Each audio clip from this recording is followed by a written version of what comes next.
Cuba, it's me. Welcome to another edition of the Willu Show, which stands for Wrestling is Life. Life is Wrestling. Now, today I have a very special interview lined up. I'm very excited to welcome Mike Fortune, the Hitman for Hire, to the show. No way. Thanks for having me. No, the pleasure's all mine. And if you want to sit, then yeah, let's do the sitting. So, I've read some stuff. So I've done a little bit of research, so I know a bit of stuff, and I've seen some stuff you've posted about Ike Shaw, but going back to all that, like before you got into wrestling, were you a fan of wrestling or? I was a huge. I got into it actually because of my mother and my grandma. They always watched it every Saturday morning because that's when wrestling was back then. Like the Maple Leaf Garden show or whatever? And you had a half an hour of WWF and then a half an hour of NWA. Oh wow. It got mixed and blended together, and then after that was roller derby. Was there Stampede on too out here? Or? No, it was just that's what it was Saturday mornings. And then as I got older, like growing up, one of my favorites was the Boogeyman, Jimmy Valiant. Yes. And Exotic Adrian Street. I love those two. You know, they were at each other all the time. And then Angelo Mosca. I started following him just because he wore a belt and had the Canada belt, and I've always been patriotic. Oh, so nice. I'm like, that's awesome. He's got a belt just with the Canadian flag on it. I started following Angelo Mosca, and then as time went on, you know, Road Warrior Animal. Out of the Road Warriors, though, Animal, he was just a guy like, you know, the big quiet guy, Hawk. You know, Yeah, Hawk was a talker more, right? Yeah. But Animal, just the silent guy who was just so unbelievably powerful. Yeah, and so like, were you into other sports? Were you always an athlete when you were like in school and stuff? Or? When I was younger, I developed something which they call Osgood-Schlattler's disease, which my bones and muscles grew at different rates. Oh wow. In my body, so you know, my tibia might be a little longer on one side of my body than the other. So sports were painful growing up, and I started to come out of it around grade 6. And I saw an advertisement for wrestling. I went to Lincoln Avenue. Like high school wrestling? Yeah, well, it was public school. Oh, okay. Grade 6, 7, and 8 was Lincoln. And I was like, yeah, I'm going to try out.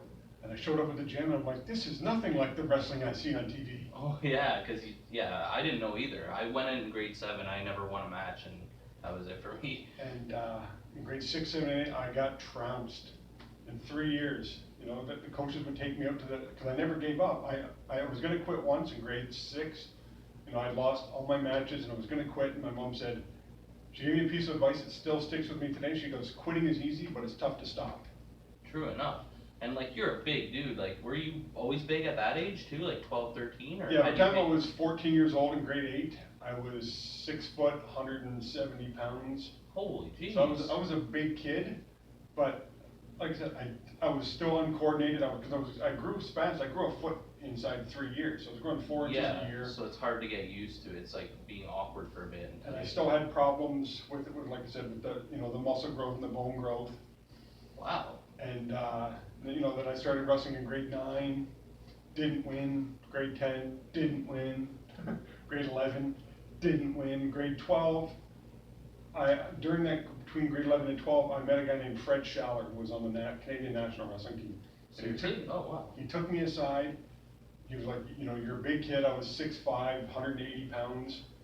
I was lean, and he's like, you know, you got a great build for wrestling. You're tall, lanky.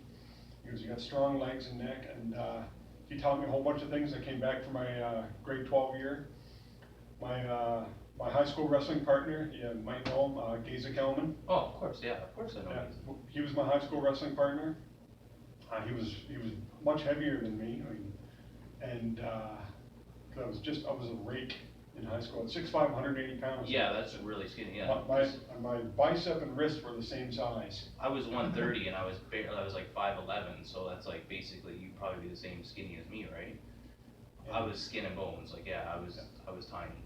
But I won all my matches. I went into my final tournament undefeated. I was just steamrolling over everybody because just with what I had learned. Wow, that's so great of him to take you aside and mentor you and stuff. So did you think of like going for a scholarship or pursuing it at like university or college at all, or? I would have liked to. I never did get scouted because that's going to OFSA, and I just missed OFSA. There were two. They take 2 people from Kawasa. I was #1 ranked in Kawasa. Oh, really? and they take 2 people from Kawasa and move them to OFSA. The only problem is I had a pair of guys named the White Brothers in my weight category. And they had won gold and silver every year for the last 4 years going into OFSA. Oh, so like even though you were better in the final year, they had a couple good years. Yeah, their dad was an Olympiad. They had, the wrestling stuff, they eat, sleep, and breathe amateur wrestling, and these guys were so good. And the recruiting is different back then than it is now, like where social media, everybody knows everybody, where back then it was kind of like who you know. Yep. So like, sorry, I'm bouncing around. Now, was this in Cambridge that you grew up? This is all in Cambridge. Oh, okay. So when you started watching, like with your mom and your grandma watching, was it just on TV, or did you ever start renting the tapes or going to live events or anything? I didn't go to my first live event till I was, I think grade 6. It was funny. I believed every aspect of wrestling was real. Was it a WWF live event? No, it was actually an indie show. Oh wow. And I saved up all my money. I bought ringside seats. And I remember the feature match was Sweet Daddy Siki versus Ricky Johnson. Seriously? In a cage match. Was it in Cambridge or Toronto? In Cambridge. Wow. And I talked to Ricky about it. He remembered the match because they couldn't get the cage to stand up on the ring. So the cage actually went from the floor to the top rope. It's like Hell in a Cell almost, like where they. So you could literally climb over the top rope because it's the cage was only leveled with the top rope. Oh, okay. So they didn't have it raised higher because they couldn't get it on the apron. Yeah, they couldn't get it on the apron. Wow. What was it? What was the name of that promotion? Do you remember? I have no idea. Because I didn't even know there was a lot of indie shows back then, right? Like. No, it was very spotty. But the one thing I remember is, Sweet Daddy, Ricky Johnson came out with an axe handle, and he missed Sweet Daddy by about 6 inches, and Sweet Daddy sold it. And it was like somebody punched me in the gut. That was your wake-up call?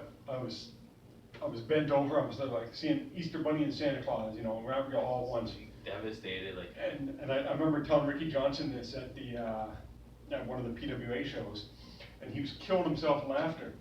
And he goes, "Hold on," and he calls up and he goes, "Siki, you got to hear this story." And he makes me tell the story to Sweet Daddy, and they're both laughing at me. Oh, really? I can remember too, because like when I was younger, none of my friends were into wrestling, and I was always defending it. They'd be like, "Oh, that's fake," and I'm like, "No, it's not fake. Like these are great." And then the moment when you see something like that, and you're like, "No!"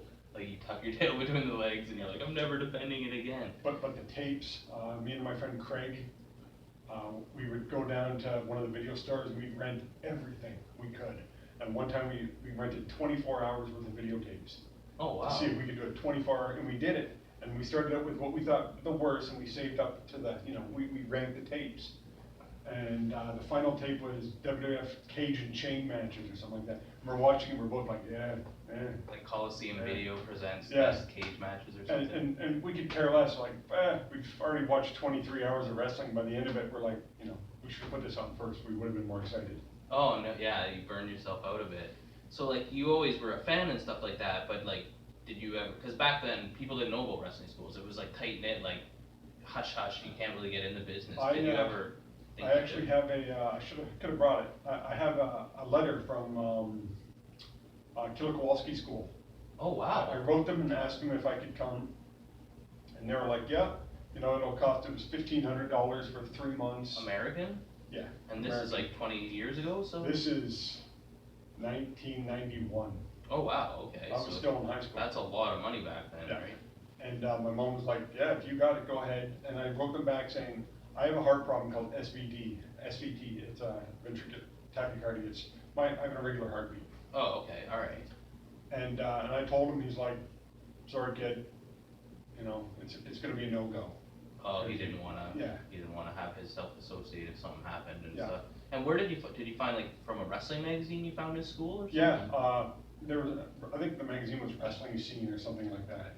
Oh, okay. And it was in there, and I wrote away, and we, I didn't call him, but we just wrote back and forth a few times.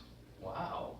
Because like Triple H in China and so many people got trained there. Like imagine you almost shouldn't have told them, almost, right?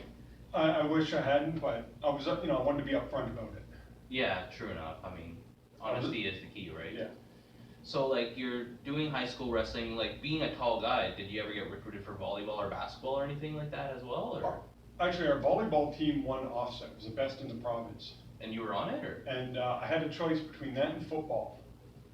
And I chose football, and I ended, because in volleyball, I was just average, but the coach said, you know, yeah, you'll be on the team, but you'll ride the bench. Okay, yeah. In And it was football- the same season, so you Yeah. couldn't pick both? In football, I'd be the starter. Oh, okay. So Obvious I choice then. chose the football season, plus the coach, was a guy named Jim Woolley, and he whipped you into shape. Like our wrestling workouts and our football workouts, there was a reason we couldn't put on weight. They were intense. Like just cardio, you mean? Like we used to have to jog from GCI to Dixon Arena, Seriously? That's really far. then do wind sprints up the hill, usually with somebody on your back, and then jog back, and we do that, you know, once a week. Man. Now that guy, that tutored you in wrestling, the guy the Canadian medalist, is he not in the Cambridge Hall of Fame when you go in the mall? He could be. Cause I know when you go in the mall by the ice rink there, they have some Cambridge Hall of Fame. I Yeah, thought I saw. I still run into him every so often. He's a great guy. He still lives local? Yep. Oh, wow. So, like you were doing that and then like, did you graduate high school when it was all said and done? Yeah, I graduated high school, I went to college, and then, ended up dropping out due to, OSAP discrepancies, Oh, okay. and then just started working factory jobs. And, there was a school opened up in Cambridge, and I went down to check it out. It was run by the Bygraves. And we Is it walked with that in, tiny ring? and it was like a tiny 8 foot by 8 foot ring, and everybody in there was like 100 pounds, and I'm just like, what the hell? The guy's like, yeah, we got a WWF, ex-good WWF guy. He, you know, he was Mantor. Is this Ike Shaw? And Bastion Booger, he played all these guys, and I'm like, oh, okay, I didn't know, you know, I only saw those guys on TV once or twice. And so they introduced us to Ike Shaw, and Ike's like, you know, he tells a story to us, and we're like, yeah, okay. And we got a friend of ours, Mark, who's you know, ended up being Mark the money guy. Steffler or something? Yeah. Oh, okay. Ended up being the money guy, and we opened up this